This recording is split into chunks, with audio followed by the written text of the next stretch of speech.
environment, forest and climate change, government of the People's Republic of Bangladesh. জলবায়ু পরিবর্তনের বিষয়টি বাংলাদেশের নিয়ন্ত্রণে নেই, তবে ক্ষতিগ্রস্তদের অর্থায়নের ব্যবস্থা সহ এই খাতে ব্যাপক অর্থায়নের প্রয়োজনীয়তা দেখছেন পরিবেশ, বন ও জলবায়ু পরিবর্তন বিষয়ক মন্ত্রী সাবের হোসেন চৌধুরী। সেই সঙ্গে জলবায়ুর অভিঘাতের জন্য বাংলাদেশ দায়ী নয়, বরং তাপমাত্রা নিয়ন্ত্রণের জন্য কাজ চলছে বলে দাবি করেছেন মন্ত্রী। And when we talk about human capital, empowerment of women, I think is something that has to be mentioned. এই খাতে ব্যাপক অর্থায়নের প্রয়োজন হলেও বিদেশে বিনিয়োগের সম্ভাবনা কম। তবে দেশের অন্যান্য খাতে বিদেশিদের বিনিয়োগের আহ্বান করেন তিনি। বাংলাদেশে বিনিয়োগ সম্ভাবনা নিয়ে দুবাই বাংলাদেশ কনসুলেটের বিশেষ সেমিনারে এই আহ্বান জানান তিনি। বিনিয়োগটা আমরা এই খাতে তুমি এসে করো তারা করবে না, আমাদের আরেকটু জিরো ইন করে, যেমন স্বাস্থ্য খাতে ব্যাপক সম্ভাবনা আছে, ডিজিটাল যেটা আপনার ট্রান্সফরমেশনের কথা আমরা বলি, স্মার্ট বাংলাদেশ, সেখানে তো ব্যাপক সুযোগ সুবিধা আছে, অবকাঠামোতে সুযোগ সুবিধা আছে, জ্বালানিতে সুযোগ সুবিধা আছে। তো এখন এটা নির্ভর করবে এই দেশে কারা কারা ইন্টারেস্টেড।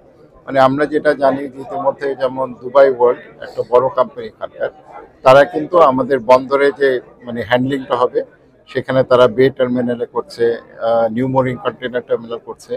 সো এইভাবে যদি আরো কয়েকটা ফ্ল্যাগশিপ ইনভেস্টমেন্ট যায়, কারণ সবাই দেখতে চায়, সিগন্যালটা দেখতে চায়।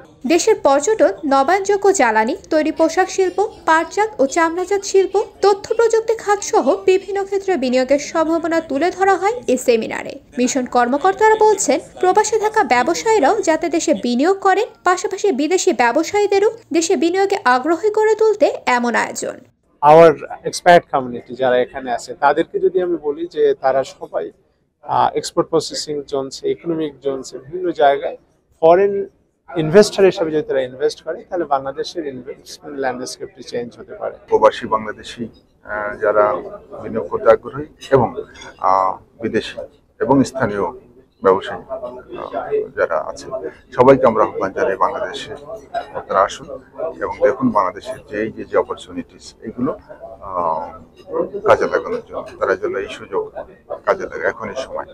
বিদেশে বিনিয়োগের মাধ্যমে দেশে রেমিটেন্স প্রেরণের পাশাপাশি এখন নিজ দেশে বিনিয়োগের সময় এসেছে বলে মন্তব্য করেন প্রবাসী ব্যবসায়ীরা।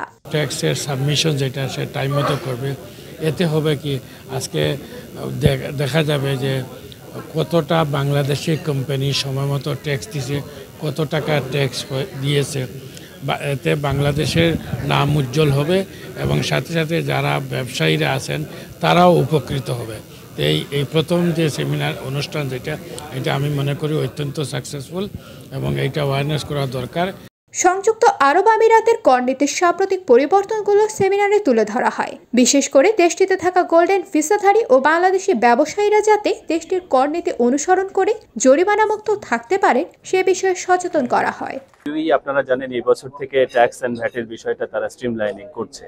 সো আমার যেটা আইডিয়াটা এসেছে যে আমাদের বাংলাদেশের ডায়াসপোরা যারা ব্যবসা করেন, তারা যদি ইউএই ট্যাক্স ল, ভ্যাট এগুলো না জানেন, তারা সামনেই জরিমানার মুখে পড়বেন, অথবা তাদের সচেতনতার অভাবে তাদের ব্যবসা প্রতিষ্ঠান পরিচালনা করে এখানে কঠিন হয়ে যেতে পারে। কারণ আপনারা একটা জিনিস জানেন যে আইন প্রয়োগের ক্ষেত্রে, আইন যেমন ওরা প্রণয়ন করে এবং প্রয়োগের ক্ষেত্রেও কিন্তু ইউএই গভর্নমেন্ট খুব শার্প। সো এই জায়গা থেকেই আমি আসলে চিন্তা করেছি যে ইউএই ট্যাক্স পলিসি বিষয়ে একটা প্রাথমিক ধারণা আমাদের যারা ব্যবসায়ী এখানে রয়েছেন তাদেরকে দেওয়া দরকার। এর পাশাপাশি টেক ট্রান্সফরমেশন অ্যান্ড ডিসরাপশন, এটাও আমি দেখেছি, দ্যাট ইজ ভেরি ইন্টারেস্টিং। কারণ আপনি investment, technology and tax policy, this three go together.